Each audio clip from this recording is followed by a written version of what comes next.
Bonsoir à tous, bonsoir et content d'être avec vous ce soir pour mardi méditation. Ce soir, on va voir un passage assez connu. Notre texte se trouve dans Matthieu 17 à partir du verset 1er jusqu'au verset 8. Matthieu 17, verset 1er jusqu'au verset 8. Je lis: 6 jours après, Jésus prit avec lui Pierre, Jacques et Jean son frère. Il les conduisit à l'écart sur une haute montagne. Il fut transfiguré devant eux. Son visage resplendit comme le soleil et ses vêtements devinrent blancs comme la lumière. Et voici Moïse et Élie leur apparurent, s'entretenant avec lui. Pierre, prenant la parole, dit à Jésus: Seigneur, il est bon que nous soyons ici. Si tu le veux, je dresserai ici 3 tentes, une pour toi, une pour Moïse et une pour Élie. Comme il parlait encore, une nuée lumineuse les couvrit, et voici une voix fit entendre de la nuée ces paroles: Celui-ci est mon fils bien-aimé, en qui j'ai mis toute mon affection. Écoutez-le. Lorsqu'ils entendirent cette voix, les disciples tombèrent sur leurs faces et furent saisis d'une grande frayeur. Mais Jésus, s'approchant, les toucha et dit: Levez-vous, n'ayez pas peur. Ils se levèrent, ils levèrent les yeux et ils ne virent que Jésus seul. Prions. Éternel Dieu, nous te bénissons ce soir. Merci de nous diriger dans ta parole. Merci de faire du bien. Bénis tous ceux qui regardent ce soir et retire ceux qui ne te glorifient pas dans le nom de Jésus-Christ. Amen. Le titre ce soir: Monte sur la montagne. Monte sur la montagne. D'abord, l'importance de la montagne. Dans la Bible, la montagne a toujours eu une grande importance. Le peuple en général, les patriarches ont adoré sur une montagne. Dieu s'est révélé sur une montagne. David s'est caché sur une montagne. Le peuple a combattu des guerres sur les montagnes. Jésus a enseigné sur la montagne. Jésus a prié. Il est mort sur une montagne. Et géographiquement parlant, Canaan, la terre promise, il y a une chaîne de montagnes parmi lesquelles autour d'elles se trouvent les plus grandes villes, la Galilée, Samarie, ou plutôt la Galilée des régions, la Galilée, la Samarie et Juda, et Jérusalem se trouve sur une montagne. Donc la montagne a toujours été présente dans la Bible, dans l'Ancien comme dans le Nouveau Testament. La première chose que je veux voir avec vous, c'est que sur la montagne, tu es coupé du monde. Si tu es déjà monté sur la montagne Pelée, tu réalises que tu es coupé du monde. Rien à voir avec l'environnement de tous les jours. Juste la fraîcheur. Pas juste la fraîcheur te fait du bien.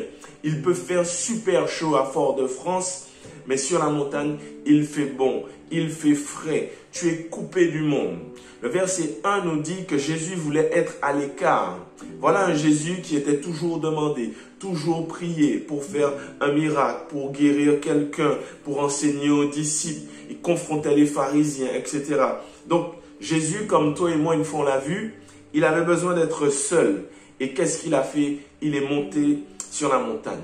Il y a des moments dans la vie où les choses de la vie t'étouffent. Soit un imprévu financier, soit une situation familiale, une situation avec les collègues, une situation de mariage. Parfois, c'est même pas une grosse situation, mais juste là, elle te donne à réfléchir et ces toutes petites choses-là nous étouffent. Tu es sur les nerfs, tu es gris, tu es impatient, tu es nerveux, tu es wap-wap. Eh bien, j'ai envie de te dire, comme Jésus, tu as besoin de monter sur la montagne, tu as besoin d'être coupé du monde. Monte sur la montagne. Alors, le monde du travail, c'est vrai, va te dire, les amis, les collègues, les copains, la famille vont te dire: prends un congé, prends un arrêt, prends une semaine. Mais on sait très bien que parfois, une personne peut prendre un congé, un arrêt, et après une semaine, soi-disant, elle revient encore plus fâchée, plus fatiguée, et parfois même fâchée. Mais aujourd'hui, j'ai envie de te dire, monte sur la montagne. Jésus avait besoin de temps pour passer, pour s'entretenir avec Dieu. Le tout n'est pas d'être coupé du monde, mais le tout, c'est de passer du temps avec Dieu. Dans ton étouffement, monte sur la montagne. Coupe-toi un peu du monde et monte sur la montagne. La deuxième chose que je veux voir, sur la montagne, tu es transfiguré. Le verset nous dit: son visage resplendit comme le soleil et ses vêtements devinrent blancs comme la lumière. Le mot grec pour transfigurer, c'est métamorphé, qui vient du mot grec morphé. Morphé veut dire transformation. Et rendant glorieux, du moins éclatant, améliorant. Le véritable contexte de ce passage, c'est que Jésus a besoin d'être coupé du monde, mais il avait surtout besoin d'être fortifié, encouragé. Il y avait 6 jours, il avait commencé à dire à ses disciples, je dois souffrir, je dois souffrir, je dois mourir. Donc c'était un homme qui avait besoin d'être encouragé. À chaque fois que tu as besoin d'être encouragé, à chaque fois que tu as besoin d'être fortifié, à chaque fois que tu es découragé, abattu, accablé, fais comme Jésus. Monte sur la montagne. Et la Bible nous dit que son visage a changé. Cela veut dire qu'on est passé d'une émotion à une autre. De la tristesse, on passe à la joie. De la souffrance, on passe au soulagement. De la blessure, on passe au rétablissement. En fait, monter sur la montagne, c'est rechercher la présence de Dieu. Et il est impossible de rentrer dans la présence de Dieu sans être transformé. Donc, monte sur la montagne. La Bible dit que non seulement son visage a été resplendissant, mais aussi que son vêtement, ça veut dire que pas seulement les choses intérieures, mais aussi les choses extérieures peuvent être transformées, améliorées quand tu montes sur la montagne, quand tu cherches la présence de Dieu. C'est-à-dire que ma situation extérieure, si je monte sur la montagne, si je cherche la présence de Dieu, ma situation extérieure de tous les jours, elle aussi, elle peut être améliorée. Elle aussi, elle peut être transformée. Dans mon travail, ça peut être transformé. Avec ma femme, ça peut être transformé. Avec mes enfants, ça peut être transformé. Mais il faut que je monte sur la montagne. Mais on continue. Le verset 5 nous dit, comme il parlait encore, une nuée lumineuse découvrit et voici, une voix se fit entendre, celui-ci est mon fils bien-aimé en qui j'ai mis toute mon affection. Troisième chose que je veux voir avec toi, sur la montagne, Dieu te parle. Ici, ça ne se voit pas, mais c'était des paroles d'encouragement. En gros, Dieu dit à Jésus, son fils, tu es mon fils, je te fais confiance, je sais que tu seras mené à bien la mission que je t'ai confiée. Et vous les autres qui écoutez, suivez-le. Suivez-le, je lui fais toute confiance. En fait, Dieu le Père a encouragé Jésus, a fortifié Jésus qui savait que bientôt il devrait mourir. Mais la chose extraordinaire à retenir dans tout ça, c'est que lorsque tu montes sur la montagne, Dieu te parle, Dieu te réconforte, Dieu te dit des choses précises juste pour toi. Il s'est toujours révélé sur la montagne. Il a donné à Moïse les 10 commandements sur la montagne. Il a toujours parlé sur la montagne. Donc, si tu montes sur la montagne, il va te dire des choses juste pour toi, pour te réconforter, pour te faire du bien. Je sais que c'est pas évident. Parfois, on a des épreuves compliquées. Je disais dimanche dernier, il y a des épreuves parfois qui durent, des choses qui sont là, elles durent, on voit pas de changement. Mais monte sur la montagne. Dimanche dernier, on a parlé de désert un petit peu. Sur la montagne, Dieu est le Dieu de la montagne aussi. Et sur la montagne, il va te dire une parole, il va te lâcher quelque chose qui va t'encourager, qui va te faire du bien. Notre monde aujourd'hui, il est ce qu'il est et malheureusement, il est mauvais. Il y a tellement de bruit, tellement de situations, tellement de choses qu'on n'arrive pas à entendre ce que Dieu veut nous dire. Mais il faut monter sur la montagne. Je me souviens lorsque j'étais surveillant dans un collège, il y a quelques années de cela, je me souviens, je discutais avec une collègue dans une pièce. Et dans cette même pièce-là, il y avait un ouvrier qui travaillait. Mais il faisait du bruit. Mais pour ceux qui ont été surveillants, le bruit, on est habitué au bruit. Donc avec la collègue, on discutait sans problème. Il a fallu qu'une autre collègue qu'on venait d'embaucher, qui arrive et elle se dit, mais comment on fait pour discuter dans ce bruit-là? En fait, on est tellement habitué au bruit autour de nous qu'on sait discuter avec le bruit, on fait avec. Aujourd'hui, on est tellement habitué avec les choses qui nous entourent, les problèmes, les difficultés, qu'on n'entend pas la voix de Dieu, la voix perceptive de Dieu. Il faut monter sur la montagne. Les maux, les situations difficiles, ils vont disparaître lorsqu'on va monter sur la montagne. On s'habitue trop à certaines choses. On s'habitue trop au bruit. On s'habitue trop à la vie. Il faut monter sur la montagne et Dieu nous parlera mieux. La quatrième chose que je veux voir avec toi, sur la montagne, tu obtiens une meilleure vue. Mets-toi dans la situation. Tu montes sur une montagne, tu rentres dans un nuage, une nuée, et ça devient sombre. Et d'un coup, il t'est impossible de voir ce qui se passe en bas. Mais il arrive des fois que le nuage bouge et que tu as cette chance de voir ce qui se passe un peu plus bas. Et vice-versa, ceux qui sont en bas peuvent voir la montagne. Mais quand tu es sur la montagne et que tu regardes en bas et que le temps te permet de voir en bas, tu vois les choses différemment. Les choses que tu voyais un peu plus bas, tu les vois plus petites. Les choses qui étaient grandes, énormes pour toi en bas, elles sont plus petites quand tu es sur la montagne. Et vice-versa aussi.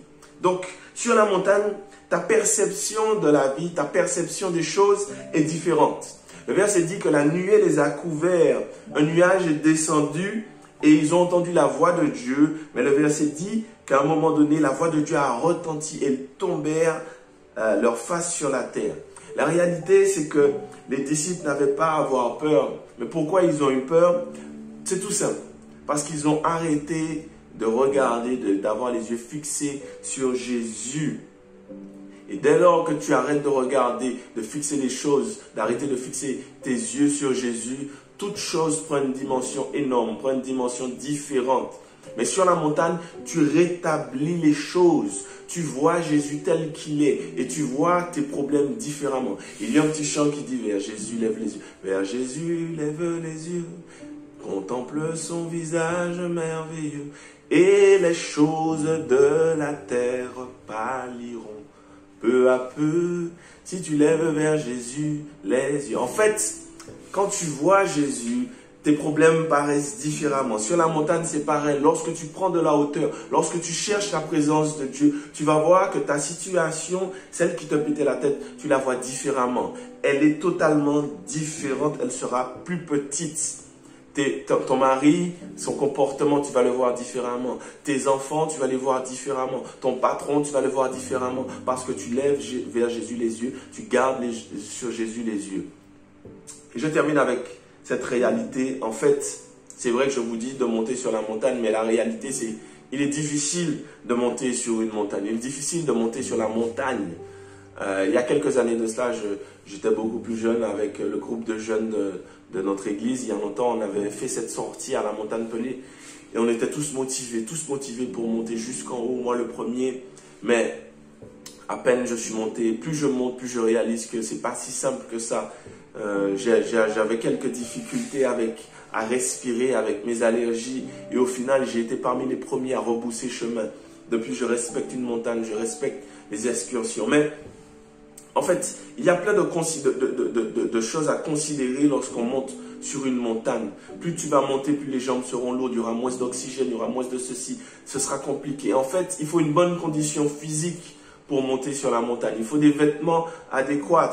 Il faut une motivation.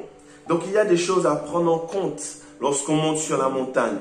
Mais si tu suis le message que je te donne ce soir, monter sur la montagne, c'est monter à la rencontre de Dieu, rechercher la présence de Dieu.